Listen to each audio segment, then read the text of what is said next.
What's up, guys? Welcome to Munchkins Gaming, where we take your gaming to the next level. This is Munchkins logging in to bring you your Brave Cross weekly news. Hello, guys. I hope you guys are having a wonderful week so far, and it's that time of the week again, and here I am making new Brave Cross content again, and this week is pretty quiet in terms of events and things to do in Brave Cross. I guess reaching max level does that a little bit to you. Still waiting for the new patch update, which is coming soon, and it's been announced that it'll come in March. Now, they haven't decided which exact date they will put the update on, but we can expect it on March. Now, as for the events for this week is basically the limited time hero event, which congratulations if you have participated on it and got the things that you wanted. It's basically Empyrean for this week. That's just finished. We have our login rewards, which is happening currently. So day one has passed, and they've been doing a lot of this for the last few, I guess for the last week, I guess they have been putting this up. Now the reload perks have remained the same, and I think I mentioned this in the last video. It has shown improvements in terms of the rewards. However, I still have no reason to actually get the reload perks. I just don't see myself paying this much money like every other day just to get the perks. But if there's something that you want, especially Warring Artisan page, which I'm pretty sure there's a lot of heroes that are good on that, and if you want that book, then I definitely suggest getting some of the reload perks. Next is, of course, the daily reload, which is probably the only paying event that I'll actually do, because I still want my Eternus to reach 7 stars, and probably when I reach that, I'll probably stop. But in the meantime, I'm still getting quite of the Masquerade shards as well, which is what I need. I'm nearly getting ever so closely getting that to 7 stars. Now, apart from that, there's really not much happening in terms of events, and we're still all waiting for the next big update. So in the meantime, I think I wanted to talk about the Brave Cross Q&A. Now, this is in response to our feedbacks and suggestions, which happened last week, and basically this is some of their answers. Now, this is just, I have to tell you guys, this is mainly the Facebook community, well, the Facebook, I guess, admins that are responding here. I don't know if they have actually spoken to the devs or anything like that. But anyway, the first question basically is, you know, in terms of Siege Wars, clothes, and Legion bosses, and all this stuff that we have spoken about in my last video in terms of the I guess the gameplay sort of mechanics and stuff like that. And their answer is basically, they mentioned this content has been forwarded to the developer in consideration, and they will act on this feedback ASAP. Now, I don't know when that ASAP is gonna happen, but they're basically saying they pass it on. It's not their responsibility now, it's the devs. So which is understandable. I mean, the Facebook admins or people who actually post in Facebook, they aren't actually the developers, as far as I know. So all they can do is give the feedback to the developers, and they, you know, they'll have to do something about that. Now, the next question is why can't Noir souls be obtained still? So Noir is an exceptional case of the common hero and do not drop in Chronicles like other heroes, but in version 1.19 will add more new hero souls. I still don't see what's so exceptional in case about Noir, because Noir is basically just like XMK3, which you get at 3 stars straight away. So I can't see what the exception is, and it's not like her mythic ability will change the meta in any sort of way. So this is a bit of a weak answer in their part. However, we are going to get it anyway in version 1.19, which is coming next month. So question 3 is, can obtain more Fate gear in-game? And their answer is basically not all Fate gear can be obtained in the current version, but they can still be acquired from different event venues, which we already mentioned. We don't want any more event venues when it comes to Fate gear. But anyway, they continued on to say that cross-server Siege War has had a Fate scroll bag added where you can get Luna Masquerade Dyna's Fate gear. This is a revision only available in the English version. While I feel happy that we have this sort of thing with the Fate bag scrolls, unfortunately this is too random. So it's not like you're buying something and then you know what you're gonna get. So it's basically RNG. You're spending that hard-earned points for something that is so random you might not even get the Fate gear itself that you want. So I don't think this is like an appropriate answer, because the question itself is not that we can't obtain more Fate gear, it's we can't get the ones we want. So in essence, we can get more Fate gear, but it's not exactly what we want, and it's too random, RNG. You can just put this in the shop for actual points.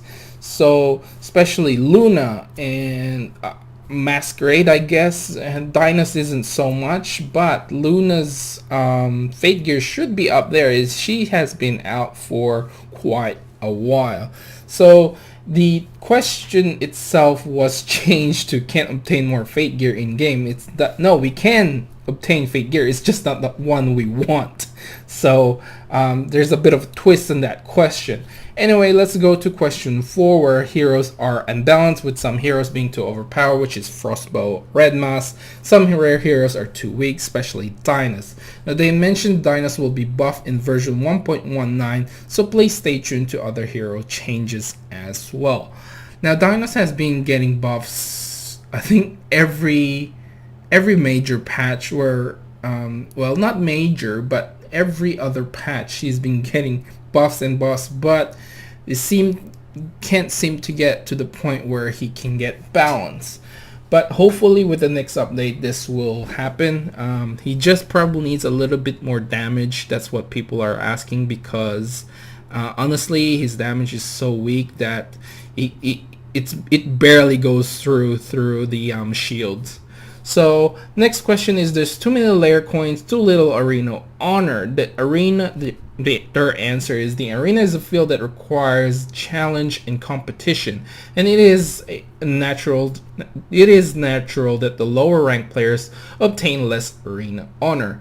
Players all have different hero needs in arena and layer shops, so we try to cater what's best for everyone. So they really didn't answer for a way to get more arena points. It's basically, if you're weak, you're weak. Well, the problem with that is it's hard to catch up to already strong players without spending a lot of money. And even if you're willing to spend a lot of money, catching up is a bit of a problem still. So I really don't know what to do about this, because being number one, obviously you should have more points. It's just the natural things of competition.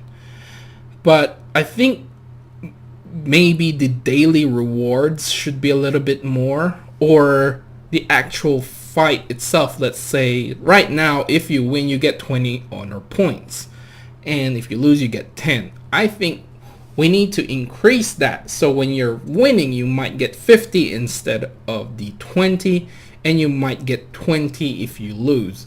So I think increasing that in a way will get you a total of 100 points if you lose all 5 matches, and if you win you get 250. So I think that's a little bit of a way to go around that.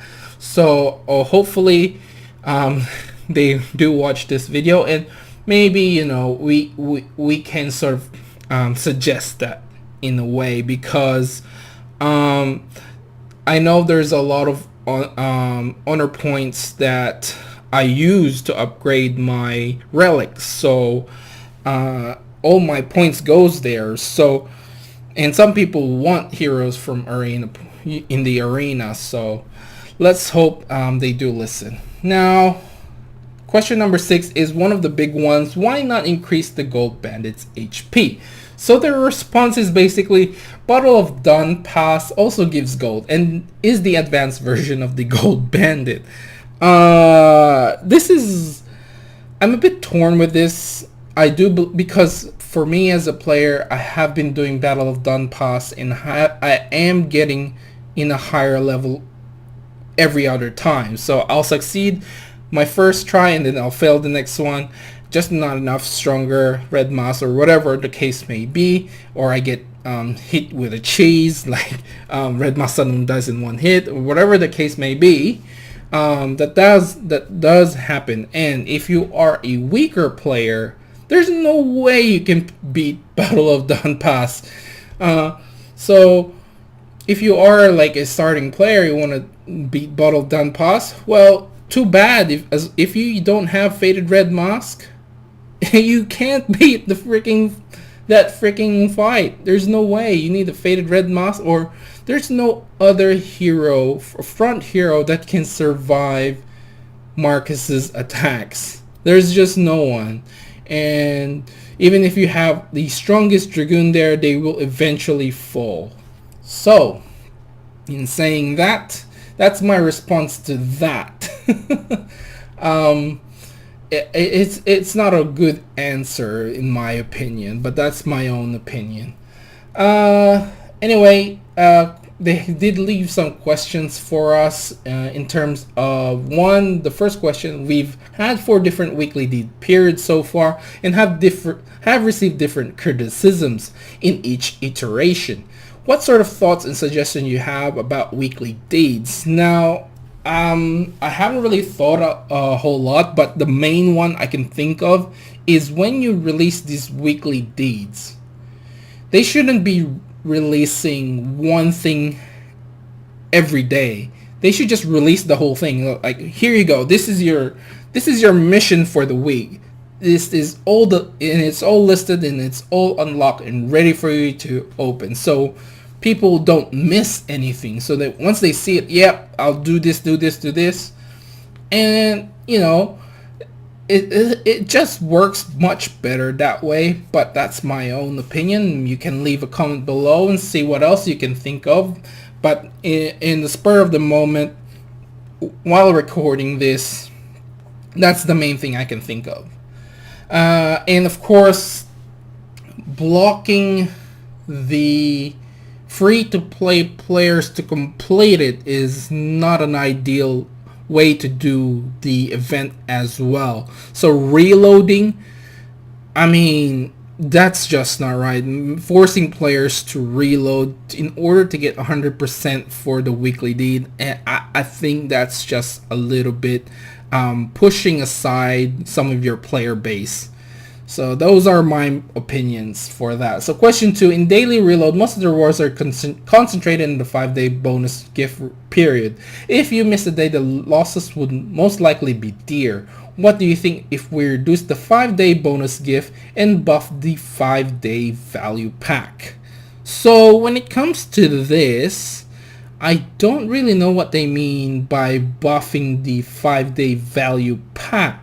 I don't know what that would do, or the 5-day bonus gift. I guess what they're saying is each day you reload will be a little bit better than what we have now, and the 5-day bonus will have a reduced reward. I guess it can work both ways, to be honest. Most players, like for myself, I know I have missed it once, but that was during the Christmas day when I was really busy, and I must say, for me, the first thing I do is check all the events on the events tab and go through it one by one. And, you know, if I need to reload for the 5-day login, I will. And I do it in such a routine way that I hardly missed it. But I know some people get, you know, will have something to do, and sometimes they do forget, which I do understand, which happened to me before. So in a way, I just don't know. I mean, yeah, it could work. I guess we could buff the 5-day value pack in a way. So in order for us to get more shards, let's say, and you know, we get a little bit of extra on the 5th day. I guess that's a one way to around it. But anyway, that's all I will be talking about this week. Remember to click like, subscribe, and share this video if you find it helpful at all. As always, I would like to hear from you guys what you think and what suggestions you think will be good for these 2 questions they have posted. This is Munchkins logging off, and I'll see you guys in the next level.